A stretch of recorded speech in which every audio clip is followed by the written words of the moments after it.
Je vous parle d'un chant que certains paysans ne veulent pas connaître.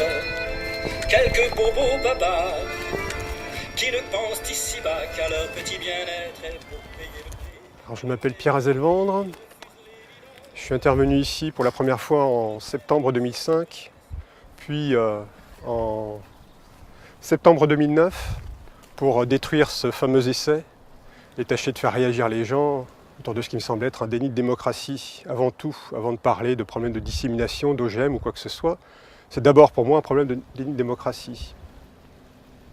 En 2009, je cherche cette fois-ci à être pris en flagrant délit. Je sais qu'il y a des caméras et je me cache d'aucune façon. Quand je suis sur le site, il est 6h15. Il me faut à peu près un quart d'heure pour couper au sécateur parce que cette fois-ci, je n'arrache plus, je coupe. De toute façon, je suis filmé, je suis vu, autant y aller franco.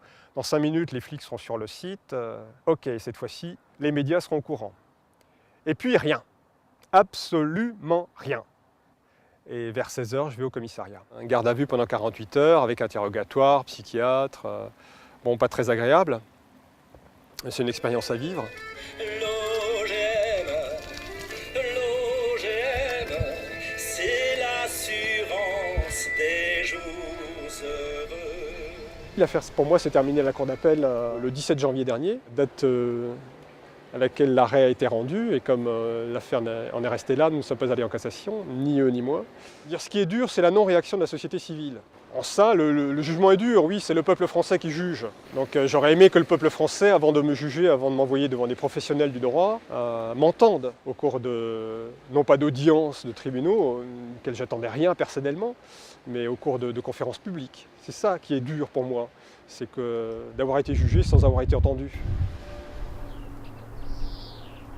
Donc Jean Masson, je suis président de l'INRA de Colmar, un des 3 centres de recherche de l'INRA qui travaille sur la vigne et le vin.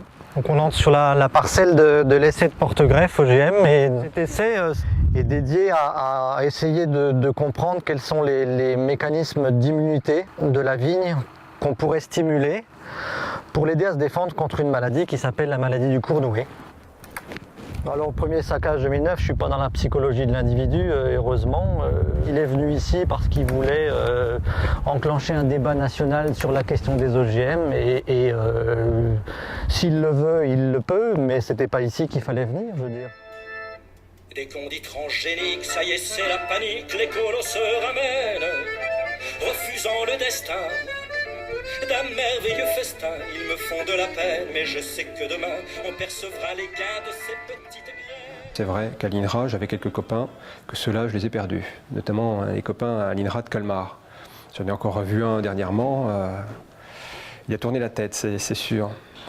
Mais j'en ai retrouvé plein d'autres, notamment à la Confédération Paysanne ou parmi même des gens qui ne s'intéressent pas aux OGM en particulier, mais dans la réflexion autour du nucléaire ou d'autres problèmes qui se posent. C'est un de mes premiers soutiens.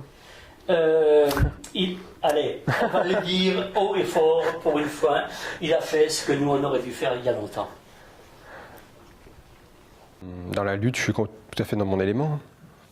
J'aime bien l'adversité et réfléchir à des stratégies, à des tactiques pour contrer l'adversaire, j'aime beaucoup ça.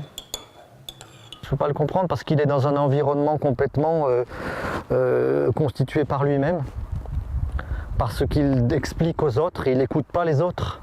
Qu'est-ce que je pourrais dire à Jean Masson ? Que c'est un menteur, c'est un tricheur.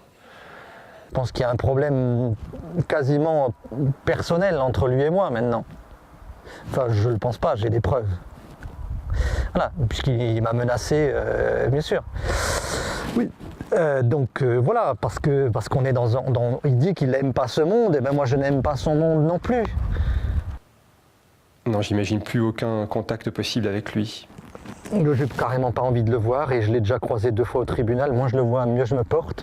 Et chaque fois qu'il me parle, c'est impossible. Je veux dire, c'est quelqu'un qui rentre dans une spirale très très dure, de laquelle, je veux dire, c'est oppressant de discuter avec lui, c'est oppressant. Si ça devait repartir, là, s'il replantait cet après-midi, la nuit suivante, j'y suis, c'est une évidence. Je ne peux pas, je n'imagine pas pouvoir laisser Jean Masson reprendre son essai. Rien faire, c'est donner raison à ceux qui ont détruit. recommencer peut être pris comme de la provocation. Vis-à-vis de moi, il doit avoir développé une haine durable. Tant pis si je n'ai Je lui ai cassé son jouet. qu'un bras sur deux.